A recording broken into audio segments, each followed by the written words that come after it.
According to statistics, Nigeria has an estimated 28 million housing deficit as of 2023, indicating that the country needs at least 28 million housing units to provide adequately for the population. Besides, an estimated sum of 21 trillion naira is required to provide housing units to fill the deficit. This, according to experts, meant that real estate sector will need an investment of over 21 trillion naira to build sufficient housing for the entire population. With the increase in Nigerian population, real estate developers are now worried that the situation may create more gaps in housing if government and concerned stakeholders refuse to step in with practical solutions. To recommend solutions to this housing situation, we're now being joined by a real estate expert and founder at Metro and Castle Limited, Adekunle Abdul. Good to have you with us. Thank you so much. All right. Yeah, very good. So can you provide an overview of Nigeria's current housing deficit and why we need to be concerned? Thank you very much. Nigeria's housing deficit has hit 28 million as we speak, and we should be concerned because by 2050, the population of Nigeria is going to be double. And then if we do not have programs by the government to bridge the gap as we speak, it's going to be a disaster when the time comes. All right, being a disaster now, let's talk about this. What is causing the housing deficit here in Nigeria? There are 1,000,001 factors that cause the housing deficit, but I'll focus on just 4 factors that I know. Firstly, we talk about inflation. Inflation is the major factor. We talk about mortgage, access to mortgage facilities.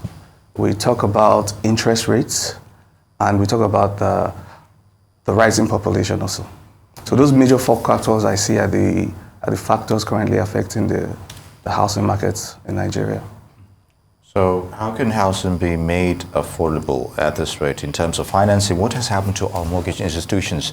You know, are they moribund or are they just in name only? Well, I believe they're in name only. Nigerian mortgage system, to me, is really not a mortgage system. If you go to more advanced countries, you see mortgage systems that span up to 40 years, 35 years with low interest rate, as low as 3-4%. In Nigeria here, we try to access mortgage for most of our clients, and we see mortgage interest rise up to 28%, and they won't even offer you more than 5 years. So it's almost impossible for a salary earner, an average salary earner, both husband and wife, a household of 4, to afford any type of mortgage as we speak.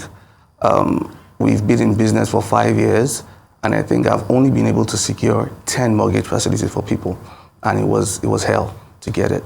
So even as much as we try to promote it, it hardly works. It hardly works. All right, is this a solution? Because we're seeing major human problems being solved by the input of technology. Is this particular sector one of those sectors that when technology is infused into it, it probably helps the process? We've seen several sectors in life actually get improved thanks to the introduction of technology. Talk to me about housing and technology. Well, I would say technology has improved a certain arm of real estate, which is the facility management arm of real estate. So if you remember back in the days when you rent a house to somebody, it's always very difficult to get the person out, even though they don't pay their rent. So we noticed that in those days, our fathers would probably go and cut your lights, cut your water, having to take you to court, spending 2 years in court before they can get you out. But right now, we have lots of technology, facility management technologies in place that regulate all that and make it very difficult for people to bypass, their rental payment and all that.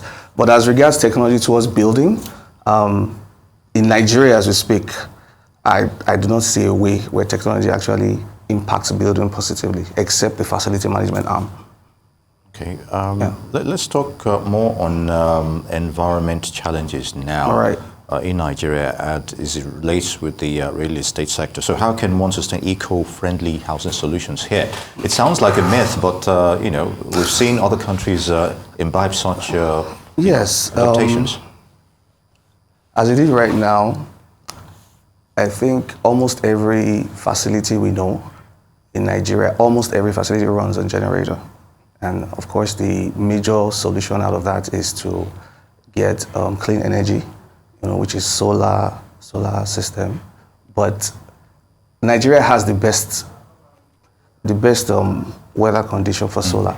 However, the land for people like us who develop, around Lekki axis, the land value is very expensive. You need a large space to implement solar in your estates. So that has been a major challenge for most of us. We've had investors coming who have designed all kind of solar infrastructure for us, but the land is almost equal to the size of your estate. The land needed to implement those solar systems. So we're talking about the solar panels, right, in terms of the machines that will conserve the energy as it were. To power such estates, estates of 500 housing, you need at least 60% of the estate size to have the panels cut across. So when we see all those investors coming with their proposals, by the time we cost it, it will actually increase the price of it will skyrocket the price of the houses. So that has been a problem for us, so to speak. So, when you say the investor, is it local? No, both local and foreign investors. Yeah. But I would say that in recent times, there have been some solutions we found about where the solar is actually embedded in your windows.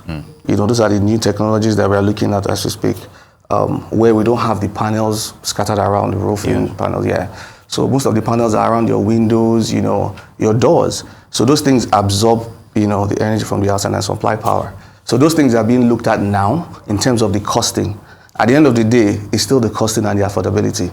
If you do all those things that people can afford them, it's a waste.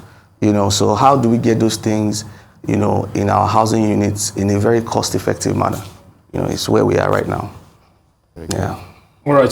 Since we're talking about housing, we're talking about real estate. Yeah. One crucial arm to this has to do with the government. Yep. But I've got a two-pronged question because things in Lagos are a little bit murky. Talking from experience and also speaking with experts within the sector. Because it's one thing for a government to issue you land. Right. And it's another thing for that land to actually be available.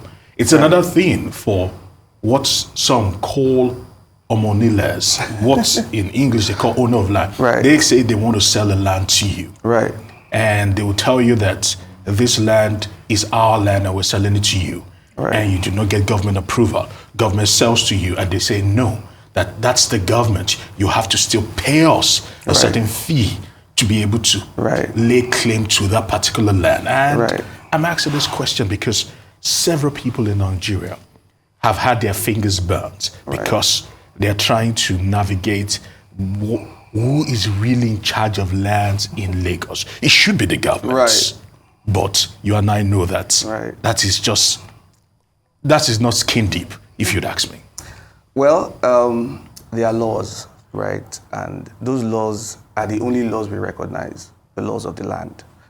It says that, you must have your government approved documents, for you to, move to any site. So if the government gives you your document, if you have your CFO, if you have your governor's consent, you have the right actually to move to those. It means that the government, they've passed the stage of the omoniles, before the government can issue that to you. And if the omoniles have problems with the government, they should take the government to court. However, what you see around, like what you're saying, is that the omonile come to us instead to disrupt our developments on site, and then, we end up in court. And that has been a mess, a total mess. We've had a lot of real estate developers who invest their money in these lands, and they're in court for 2 years. I actually know of one around the Ogombo axis. He bought the land for 1.5 billion naira, a group of guys, and the omonile refused for them to get on site. They've been in court for 18 months or more now. So imagine if that money was a loan or for some investor and they had the payback, with profit or interest. The whole transaction dynamics is in a mess already. So every day I speak to them, they don't even know the way forward. And we know the judiciary system, as we speak now, is also slow. So being in court for 18 months, the transaction is dead on arrival. So it's a big problem, and we hope the government can step into it and provide permanent solutions to the problem. But is there any willingness from the government to do that? Because it's a big issue. I know this that it's almost their way or the highway. Well, the truth is this. We know that once you have the government documents, you're safe. That's the truth. Technically? Yes, you're technically safe. At the end of the day, what would normally happen is they'll always reallocate you somewhere else in the event that, the Omoniles win the court case. The fact that the government has issued you their document, it's on them to ensure that they relocate you somewhere else. That is if you haven't built. Okay. But in most cases, if you have built, they now relocate the Omoniles. They reallocate them somewhere else. But the problem here is the tension, when you get to site. And this causes a problem between the developers and the off-takers. We go to the government, we secure, what they call good lands, that have documents. And at the end of the day, we promise our clients that we'll develop within 18 months and hand over their keys to them. But what you find out is that we have to deal with your Monile issue for 6 months. And that is not in our schedule. Yeah. You understand what I'm saying? That's 6 months. Before we get into site, then the time lapses. And we have lag times everywhere. And then the clients begin to complain. And then your brand begins to go down. So those problems are very big problems. And actually, it's a royal rumble. Some have solutions, some don't. You know what I'm saying? It's a royal rumble. We've seen legitimate businessmen trying to do it, falling into the same problem. We see people actually checking out completely. You've seen investors coming from, from foreign, try to buy properties, 6 months of problem, they're packing their bags, they can't cope. So it's the survival of the fittest as we speak. Only the strong can do that. Indeed. Yes. Well, hopefully we'll make headway at some point. Yes. Adekunle Abdul, founder of Metro and Council Limited, I'd like to thank you for your thoughts on those issues. Good to have you with us. Thank you so much, sir. Thank you for coming. All right.